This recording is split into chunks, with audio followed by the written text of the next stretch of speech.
The 1987 flash floods claimed the lives of 10 teenagers when a wall of water just suddenly hit their bus as they were trying to evacuate camp.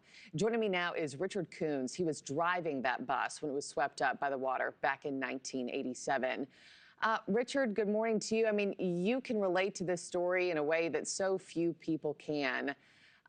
When Friday happened, this must have just hit you like a ton of bricks. Deja vu in the worst way possible. No, absolutely. Yeah, my wife and I were shopping for a onesie for our great grandson that was about to be born when my wife saw it on the phone, and we just both had a moment of just absolute shock and tears in that store. Mm. Take us back to the day that you got swept away in the floods and talk to us about just how quickly that happens on the Guadalupe River, because I think that's part of the story that a lot of people can't wrap their heads around, is how it's even possible for this body of water to rise 26 feet in 45 minutes, sir. Yeah, absolutely. I mean, and the morning of, we were in a caravan of buses and vans evacuating, and when we made the turn to go away from the river, some water came up, not a ton, but it did have enough to stall our bus out. And so I couldn't get it started because the water began to rise. And I just told our kids to walk over to dry land, to a big tree. We got off the bus, it was knee deep. Within minutes, it was traveling. It was just a wall of water that came out of nowhere, and it was traveling at 70 miles an hour. It went to 35 feet deep, and it didn't matter. On that morning, there were people that could not swim that made it, and there were great swimmers who did not make it. It's just where the water wanted you to go is where you went. Yeah, and I know that'll be seared in your memory for forever. And you, your wife, your daughter, you know, three of the lucky ones that got to walk away from that. What have the last 40 years been like living with that kind of memory and that kind of trauma? Yeah. Well, first of all, my daughter wasn't there. She was at home, thankfully. But, you know, time does have a way of healing. You know, I pastored church here in Mesquite where we actually had some of the kids that were in that flood that were a part of our church as adults. And just to see them be able to heal. And, you know, time does have a way of healing. Additionally, over the course of these years, my wife likes to say that faith, family, and friends is what got us through it.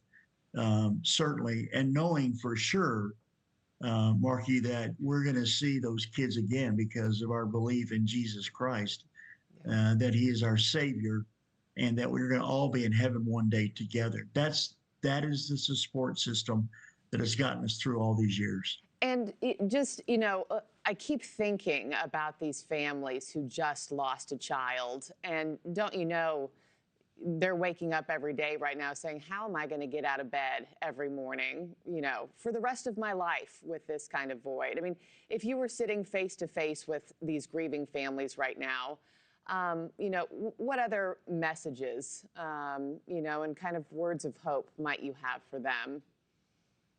Well, I mean, again, as I said a moment ago, time does have a way, and that's a cliche, but it certainly has been true in our lives that time does have a way.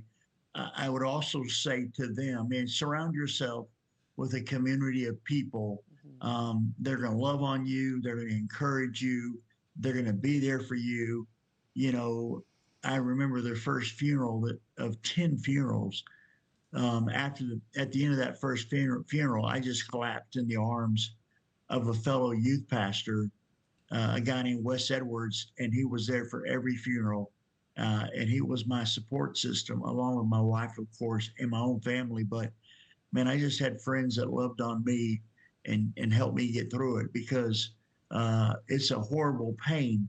And there were many nights that my wife and I just cried ourselves to sleep because, you know, we went to camp, had a great week at camp, and my responsibility was to get those kids back home, and 10 of them didn't come home. And I would just tell the parents, man, hang on to your faith, cling to your friends and family, and that certainly is a strong way make it through this. Thank you for watching. Subscribe below and download our NewsNation app right now on your phone, and you will get fact-based, unbiased news for all Americans.